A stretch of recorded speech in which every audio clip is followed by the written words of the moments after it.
I'm out on the range today. It's super windy today, so please bear with me on this. But I have my 300 blackout pistol here. I'm going to be zeroing it for the Hornady Black subsonic rounds, 208 grains.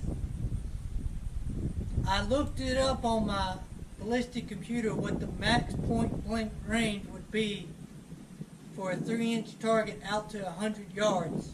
And it said I need to zero at 85 yards. So I have a target set up at 85 yards. So let's see if this works.